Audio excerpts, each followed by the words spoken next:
आज की इस क्लास में हम लोग बाल विकास के 20 क्वेश्चंस को डिस्कस करने वाले हैं जो कि आने वाला सी टेट एग्ज़ाम है और जो अदर टेट एग्ज़ाम्स हैं जैसे कि Jharkhand TET, MP TET, UP TET, Uttarakhand TET, Haryana TET, B TET वगैरह और जो केबीएस है, इन सभी के पॉइंट ऑफ व्यू से काफ़ी ज़्यादा इंपॉर्टेंट हैं। तो चलिए क्लास को स्टार्ट कर लेते हैं। और आज की इस क्लास का हमारा फर्स्ट क्वेश्चन है, निचली कक्षाओं में खेल पद्धति का मूल रूप से आधारित है। ठीक है ना, जो निचली कक्षाएं रहती हैं जैसे कि हम मान लेते हैं फर्स्ट से लेकर फिफ्थ तक, तो इन कक्षाओं में जो खेल पद्धति है वह मूल रूप से किस पर आधारित होती है।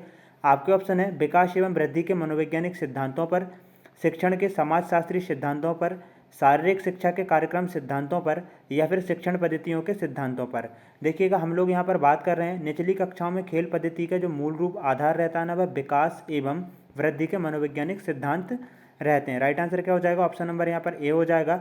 अगला क्वेश्चन देखेंगे, बालक का विकास परिणाम है। तो जो बालक का विकास है वह किसका परिणाम होता है, बताइएगा। क्या सिर्फ वंशानुक्रम का जो बालक का विकास है वह परिणाम होता है, या फिर सिर्फ वातावरण का? तो देखिएगा, यहाँ पर सिर्फ वंशानुक्रम या वातावरण का जो है ना बालक का विकास परिणाम नहीं होगा, बल्कि वंशानुक्रम और वातावरण दोनों की अंतःक्रिया का परिणाम क्या होता है? विकास होता है। तो राइट आंसर यहाँ पर ऑप्शन नंबर 2 का क्या हो जाएगा? सी हो जाएगा। आगे देखेंगे, नेक्स्ट क्वेश्चन है, विकास कभी ना समाप्त होने वाली प्रक्रिया है, यह विचार किससे संबंधित है? तो देखिएगा, यह जो है ना जो सिद्धांत से रिलेटेड है, ये विकास कभी ना समाप्त होने वाली प्रक्रिया है। देखिए, जब विकास कभी भी समाप्त नहीं होगी तो क्या होगी? वह निरंतर चलती रहेगी। तो हम यहाँ पर कह सकते हैं कि यह निरंतरता के सिद्धांत से रिलेटेड है, ना कि एकीकरण, अंतःक्रिया और अंतः संबंध इन सिद्धांतों से रिलेटेड नहीं है। बल्कि देखिएगा, यह कभी भी ना समाप्त होने वाली प्रक्रिया है, तो यह निरंतरता के सिद्धांत से रिलेटेड है। नेक्स्ट क्वेश्चन को देखेंगे, व्यक्तिगत शिक्षार्थी एक दूसरे से खाली स्थान में भिन्न होते हैं। तो जो व्यक्तिगत जो शिक्षार्थी रहते हैं वह एक दूसरे से किस में भिन्न होते हैं? वृद्धि एवं विकास के सिद्धांतों में भिन्न रहते हैं क्या, या फिर विकास की दर में, या विकास क्रम में, या फिर विकास की सामान्य क्षमता में? हम बात करें व्यक्तिगत शिक्षार्थी एक दूसरे से जो भिन्न रहते हैं ना, विकास की दर में भिन्न रहते हैं। राइट आंसर क्या हो जाएगा? ऑप्शन नंबर यहाँ पर बी हो जाएगा। जो विकास की दर रहती है ना, वह किसी की तेजी से होती है और किसी की यहाँ पर धीमे गति से होती है और किसी की मध्यम गति से। मनोविज्ञान शिक्षा का आधारभूत विज्ञान है, यह कथन किसने कहा था? देखिएगा, परिभाषाओं से रिलेटेड क्वेश्चन भी जो है ना सी टेट एग्जाम हो या कोई भी टेट एग्जाम हो उसमें पूछे जाते हैं। तो हम लोग यहाँ पर आपको ना परिभाषाओं से रिलेटेड क्वेश्चंस भी यहाँ पर कराते जा रहे हैं, जिससे कि आपके ना परिभाषाओं वाले जो क्वेश्चन है वह भी कंप्लीट हो जाए। तो मनोविज्ञान शिक्षा का आधारभूत विज्ञान है, यह किसने कहा था? आपके ऑप्शन है वी एन झा ने, स्किनर ने, डेविस ने, या फिर वुडवर्थ ने। तो ये जो है ना, यह कथन स्किनर ने कहा था। किसने कहा था? स्किनर ने कहा था। स्किनर क्या कहते हैं? स्किनर कहते हैं कि मनोविज्ञान शिक्षा का आधारभूत विज्ञान है। ठीक है, और इन्होंने जो है ना क्रिया प्रसूत अनुबंधन का सिद्धांत भी दिया था। इनके सिद्धांत को हम लोगों ने डिस्कस कर रखा है। आप लोगों ने यदि उस क्लास को नहीं देखा है तो आपको डिस्क्रिप्शन और ऊपर आई बटन में लिंक मिल जाएगा, तो वहाँ से जाकर आप सभी लोग उस क्लास को भी देख लें। तो देखिएगा, नेक्स्ट क्वेश्चन है, हिंदी अक्षरों को बालक किस आयु में पहचानने लगता है? जो हिंदी अक्षर रहते हैं ना, वह उनको जो बालक है ना वह 5 वर्ष की आयु में पहचानने लगता है। इंपॉर्टेंट क्वेश्चन है और Hindi pedagogic point of view से भी ये इंपॉर्टेंट है। आगे देखिएगा, डिसलेक्सिया किससे संबंधित है? देखिए, डिसलेक्सिया क्या है? एक डिसीज़ है। ठीक है ना, यहाँ पर हम कह सकते हैं विकार है। तो ये किससे संबंधित है? पढ़ने की क्षमता से, अक्षमता से, लिखने की अक्षमता, सीखने की अक्षमता, या फिर सुनने की अक्षमता से? हम लोग ना इसको पहले भी डिस्कस कर चुके हैं ट्रिक के माध्यम से। तो देखिए, इसका आंसर देख लेते हैं। डिसलेक्सिया जो है ना वह पढ़ने की अक्षमता से रिलेटेड है। डिसलेक्सिया को अब आपको याद कैसे करना है? देखिएगा, यहाँ पर हमने ये क्या लिखा? लक्ष्य लिखा हुआ है। जब बच्चा छोटा रहता है तो इसको क्या पढ़ेगा? वह पढ़ेगा लुक्स, मतलब उसको पढ़ने में प्रॉब्लम आ रही है। तो डिसलेक्सिया को लुक्स से रिलेट करके आप लोग इसको याद रख सकते हैं कि जो डिसलेक्सिया है ना वह पढ़ने की क्षमता से रिलेटेड है। आगे देखेंगे, प्याजे की औपचारिक संक्रियात्मक अवस्था किस आयु अवधि तक मानी जाती है? तो जो जीन प्याजे हैं ना, इनके सिद्धांत से रिलेटेड भी क्वेश्चन काफ़ी ज़्यादा सी टेट एग्जाम में तो काफ़ी ज़्यादा पूछे जाते हैं और अदर टेट एग्जाम्स में भी पूछे जाते हैं। तो आप लोगों ने यदि जो सी टेट के पॉइंट ऑफ व्यू से और अदर टेट एग्जाम के पॉइंट ऑफ व्यू से जो सिद्धांत है इनका उसको नहीं आपने पढ़ा है तो आपको डिस्क्रिप्शन में और आई बटन में लिंक मिल जाएगा। हम लोगों ने ना इनके सिद्धांत को 2 तरह से पढ़ा है। पहले तो इनकी अवस्थाओं को समझा है, उसके बाद उन अवस्थाओं से रिलेटेड, इनके सिद्धांत से रिलेटेड हम लोगों ने जो ऑब्जेक्टिव टाइप्स के क्वेश्चंस हैं जो कि एग्जाम में पूछे जाते हैं उनको भी हम लोगों ने डिस्कस कर लिया है। आपको इन दोनों क्लासेस की लिंक जो है ना आपको डिस्क्रिप्शन और ऊपर आई बटन में मिल जाएगी। तो हम बात करें औपचारिक संक्रियात्मक अवस्था की, तो देखिए सबसे पहले देख लेते हैं, जन्म से 2 वर्ष तक इन्होंने संवेदी अवस्था बताई है।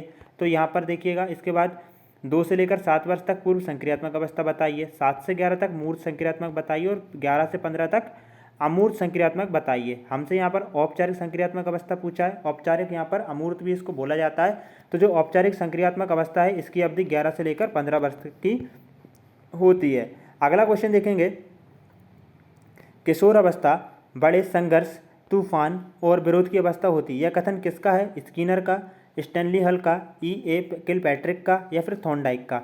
तो देखिएगा ये जो है ना, ये परिभाषा है, किशोर अवस्था बड़े संघर्ष, तूफान और विरोध की अवस्था होती है, स्टैनली हल ने कहा है। याद रखिएगा, स्टैनली हल ने इस परिभाषा को दिया, या ये कथन है, इसको किसने कहा है? स्टैनली हल ने कहा है। स्किनर ने जो है ना चूहों पर प्रयोग किया था और उन्होंने क्रिया प्रसूत अनुबंधन का सिद्धांत दिया था।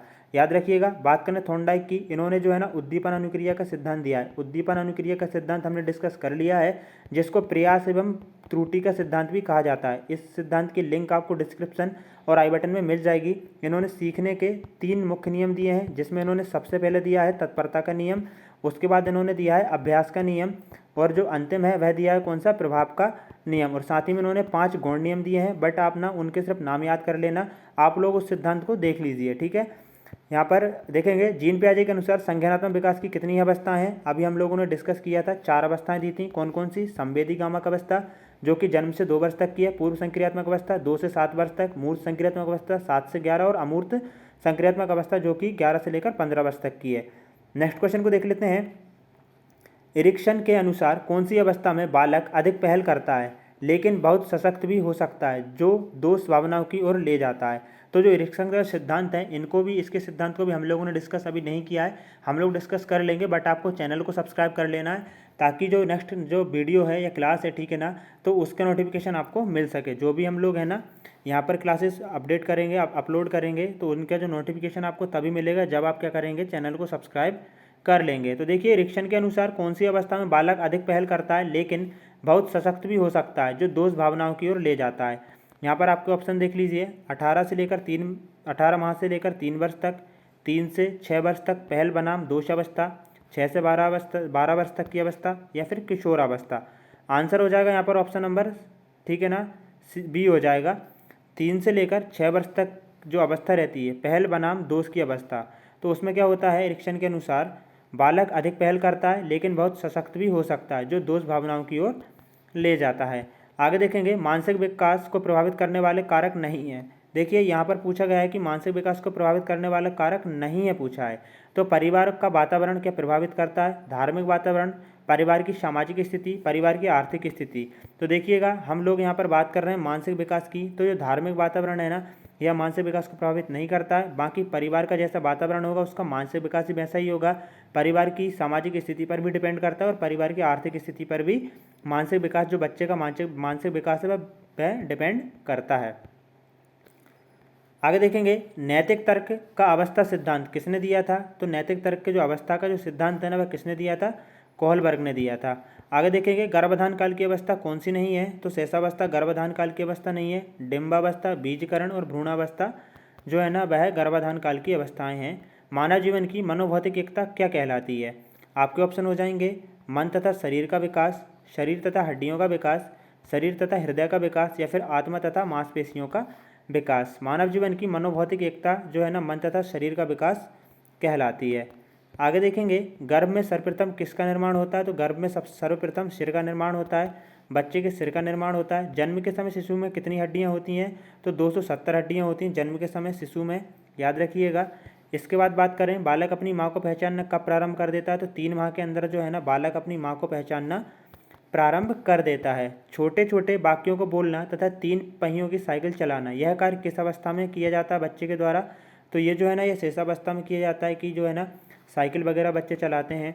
आगे देखेंगे, और आज की इस क्लास का हम अंतिम क्वेश्चन देख रहे हैं, निम्नलिखित में से किस घटना की ओर बालक सर्वप्रथम आकर्षित होना प्रारंभ होगा? प्रकाश, माँ, ध्वनि, या फिर भोजन?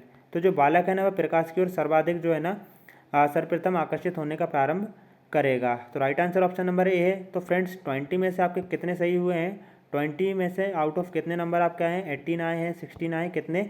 कमेंट बॉक्स में बताएं। चैनल को सब्सक्राइब कर लें, लाइक करें, बेल आइकन को प्रेस कर कॉल के बटन पर सेट कर लें, और जो प्रीवियस क्लासेस हैं उनको भी देख लें।